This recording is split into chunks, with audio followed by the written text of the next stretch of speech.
is the 10th of November 2020. And you can contemplate and see that the days and nights are steadily passing away, falling away. And so the Buddha asks us, what are we doing right now? We see in the morning that the sun rises and it shines a bright, radiant light on the world. There was a time when the Buddha, one of his previous lives as a bodhisattva, got born as a peacock.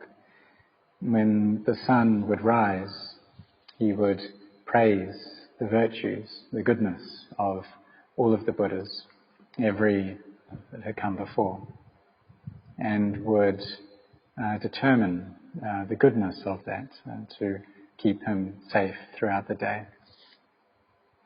And then at sunset, he did the same as well, praised the goodness of all of the Buddhas.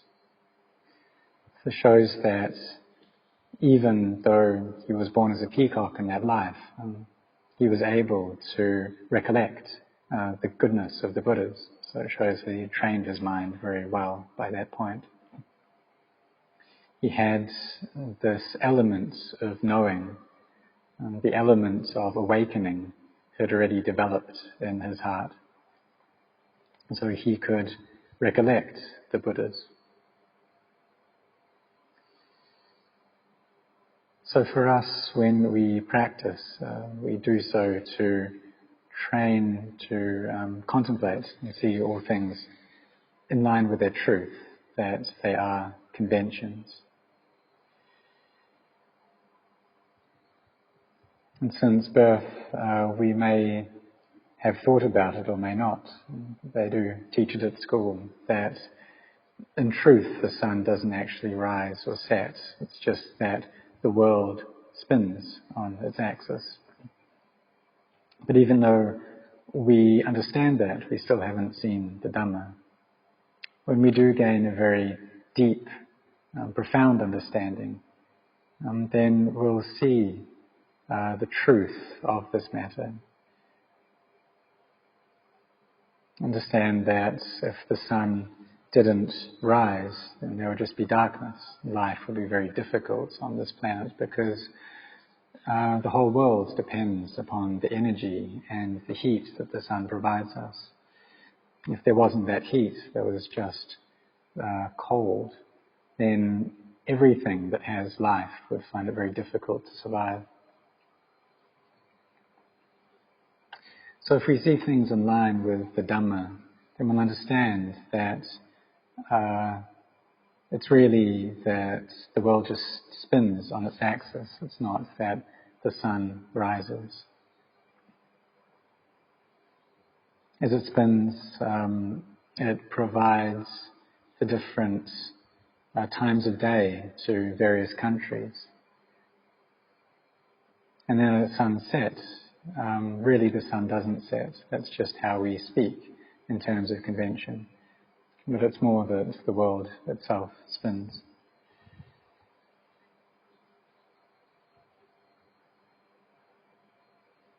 So when we can maintain the state of emptiness within our hearts, then we'll understand these things.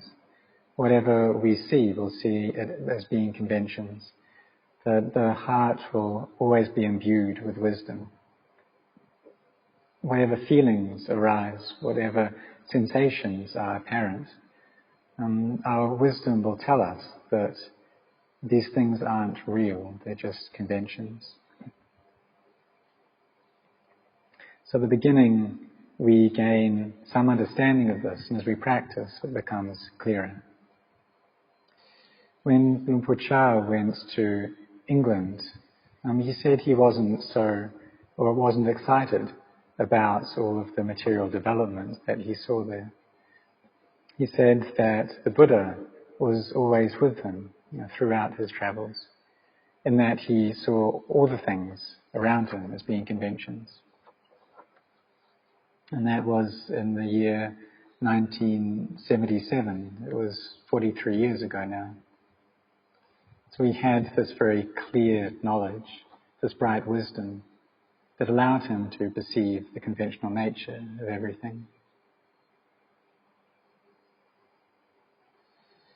So the disposition or the nature of our hearts is that when they come into contact with a sensation, and they grasp at it, they believe in its, or they believe it as being something real, not as a convention. And this is a cause for us to suffer. And the stress arises instantly in our hearts. But when the mind is imbued with wisdom, then it'll be able to see the nature of all things as being empty. And in doing that, the heart reaches emptiness. It's emptiness from a self, from a being, an animal, a me or a them. And in doing this, we see the Dhamma. So the studying of dependent origination happens within our own hearts, that we have mindfulness in our minds. And when we look directly at the mind, then we'll see that whenever it attaches to anything, that becomes a cause for us to feel stress and suffering. And if we abandon that cause, then suffering doesn't appear. So we train ourselves, we put our effort into this practice for our minds to settle into peace. But also, we also have a sense of enoughness, of what's just right in the practice. As we practice, we need to let go as well. Because if we just practice through desire, then it'll turn into a bit of a mess. It'll be very frantic and confused. And when we don't get what we want, then that increases the suffering that we already have. Suffering just becomes overlaid with more suffering. So we feel the stress and we practice to gain freedom from it. But if we do that through desire, then we just heap up the suffering. But if we don't practice at all, then we'll never be able to find the way out of suffering either. So as we go along, we need to know what's just right. It's important not to get averse towards ourselves or have ill will towards ourselves. We need to be able to forgive ourselves for our mistakes. And we try and put our efforts into training these minds as well. Because in their current state, they are overpowered by ignorance. And we could say that the kilesas are the world champs. So if we try to fight them for just one day or even 1 year, it would be really difficult to defeat them. And for those who can do it in that space of time, it shows that they have a great amount of bharami. If we can't defeat them just yet, then we have to endure. We have to put forth our effort. And we don't stop. And the Kruba-Ajahns, they tell us that if we maintain our efforts, if we have energy in this practice, then it won't be a long time. We'll need to experience peace within our hearts. Our minds will need to gather into samadhi. And then from that state, when we contemplate, we'll be able to see more and more clearly. But in the beginning, everything is difficult. So the seeking out and trying to find peace of mind is something that we're all trying to do. The ascetic practices can aid in this, and during the cold season, it's standard for the monks to take up some of these practices. The one that a lot of monks took up at Wat Nambapong during the cold season, when the rain stopped, was the practice of staying at the foot of a tree, the Rukamula practice. So I'd put my umbrella tent under a tree and would meditate there. In the day I'd go back to my kuti, my hut, but at night I would go sleep under the tree. And so the mind is awake because it's staying close to nature. And you gain a clarity over what nature is about. And many, many new thoughts come into our mind, many different ways of considering things. And just by staying on the ground in an umbrella tent, I think that really these things around me, they're not mine. I'm sleeping on the earth, but this body is also made of earth. All the foods that I eat, the vegetables, the fruits, they all come from earth, and they come together to form this body. And in the end, this body will decay and turn back into the earth, just like what I'm sleeping on. So it can be really easy to contemplate when we're close to nature, and it raises the level of our sati, our mindfulness as well. But for the lay people, you can just find a quiet corner of your house and train your hearts there. Find a place that is physically peaceful in order to develop peace of heart.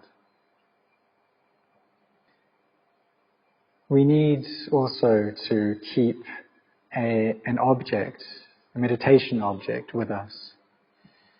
We can use the contemplation of emptiness as this object. And for some people, when they contemplate in this way, then the hearts feel really comfortable and at ease. You separate out the elements, see that they're not self, see that they're all empty. And for Westerners, this can be a very suitable practice because the heart is often inclined towards wisdom. And if we're a wisdom type, then we should use that wisdom to contemplate. And this will bring our minds to peace, settle them down so they come into samadhi. For some people, however, they don't like to think so much. So instead, they do a lot of chanting, and they feel very at ease through that. There isn't much thought that go on in their minds, so they can keep their hearts with this chanting. Just being aware of the chant of Itipiso, go through this 108 times and do it many, many rounds. Or recite the meditation words, Buddha, Dhamma, Sangha, or just Buddha. Whatever we're doing, whether it's standing, walking, sitting, lying down, we keep Buddha there with our hearts, and we feel very confident in this practice, always reciting a meditation word. And we know that when the mind is reciting Buddha, then we're cultivating a lot of merit. If we want peace, then we just stay with that one word. And if it works, then we do it. Whenever we are engaged in our occupation, then we keep this word with us. And the work of a monk is meditation itself. So whatever we're doing, whatever posture we're in, we keep a meditation with us, reciting Buddha all the time. And the mind through this becomes very still and very bright.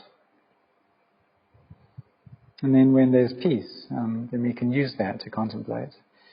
But for some people, they may get bored just staying with one word. Their minds like to think a lot. And maybe they think that if we just stay with Buddha, then there's no wisdom in our minds. So for them, they do a lot of contemplation. And through this, joy arises. The mind becomes very bright and delighted. It feels very at ease and calm. We can consider that this life is not sure, but death is sure. And our hearts come to peace through this. Or we can contemplate to see all things as being empty. And this practice is taking Nibbana as the focal point of our minds. We can sit and listen to the sound of silence. And this is the practice of contemplating emptiness, of being with emptiness. And there's peace at this time. The mind isn't proliferating. So this is an effective meditation object to use. So when we have mindfulness over the sound of silence, then we're using that sound as our meditation object. We're using emptiness as a meditation object.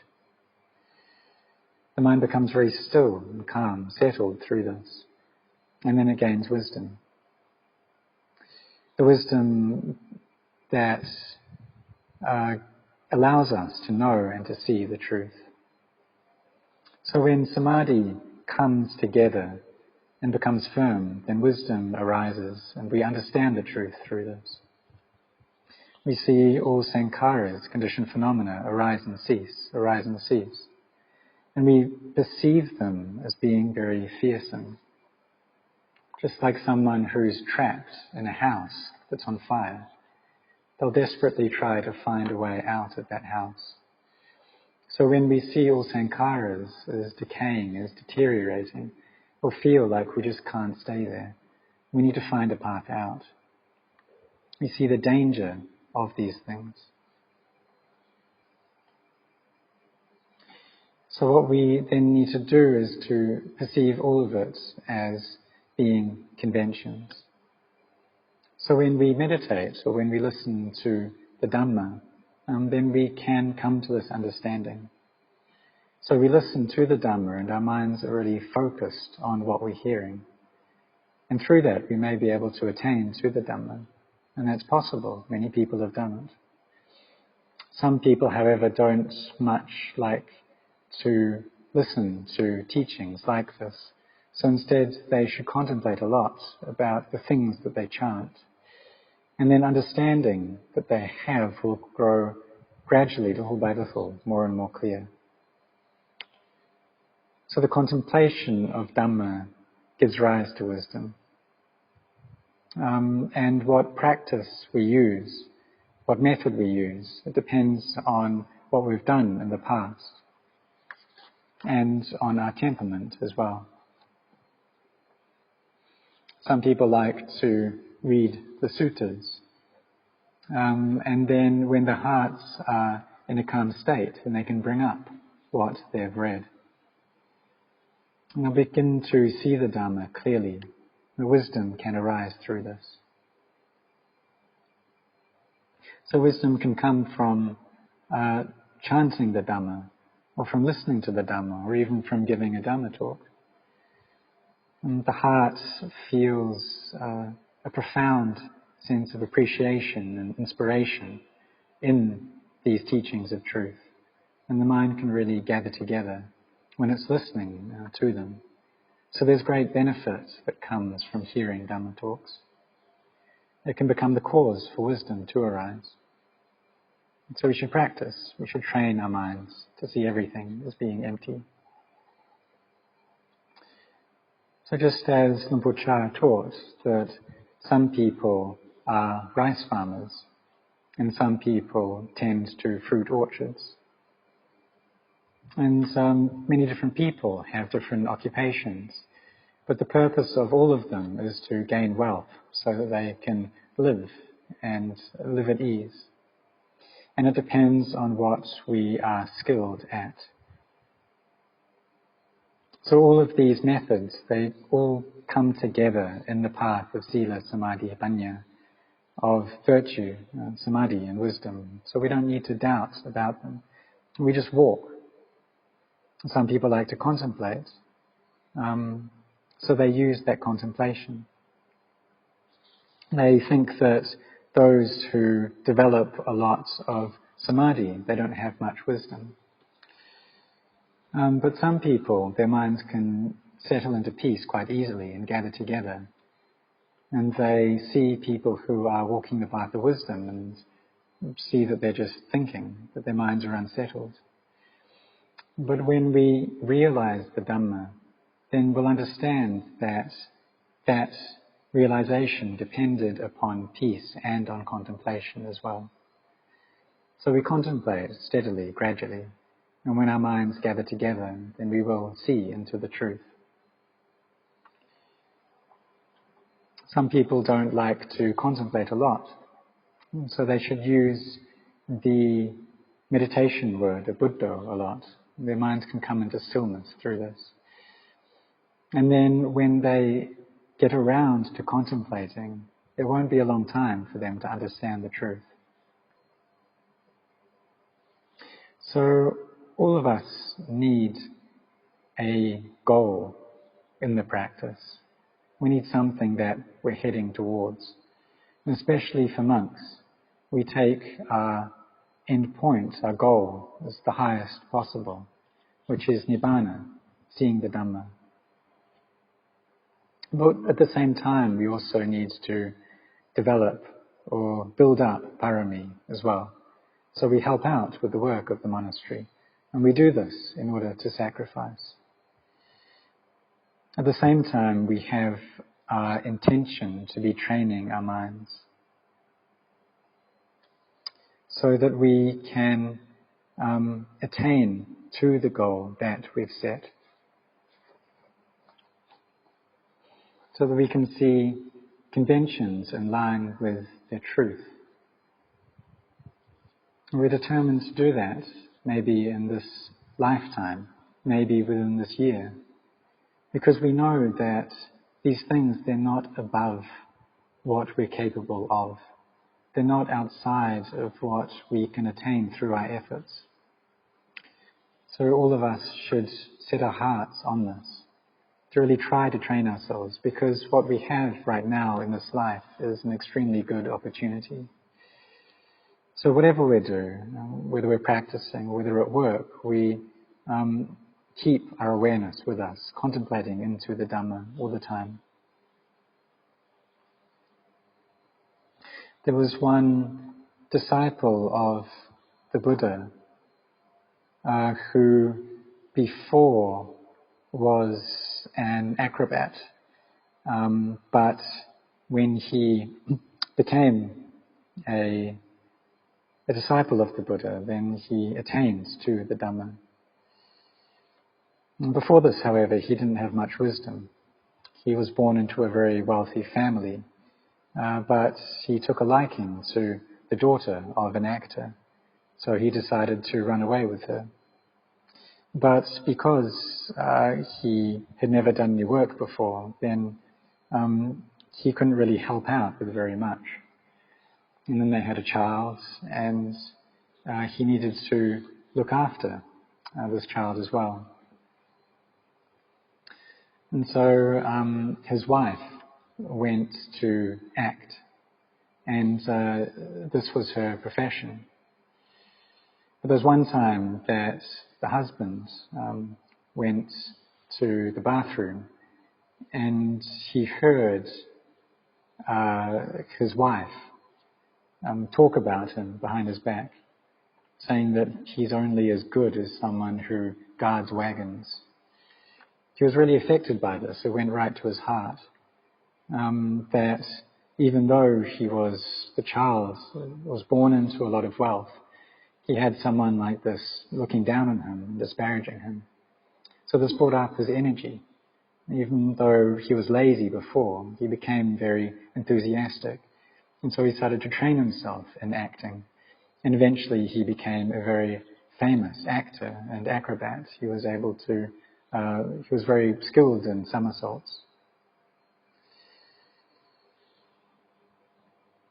Eventually his parami ripened, and he could listen to the teachings of the Buddha and attain to arahantship. And then he was able to levitate as well and fly. So this shows that the parami that he had developed was great. So for all of the monks here, we should understand that what this means is that we're able to develop ourselves, just like this actor was. That he could develop his career, and this arose through the efforts that he put in.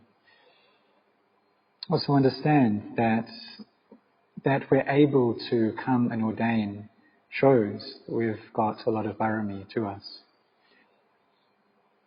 So we should see that whatever we set our sights on, whatever we are determined to do, then we're able to succeed in that. So if we set our hearts on keeping the schedule and keeping the various duties that we have as monks, then we will be able to do that. We can fight against the laziness that we have.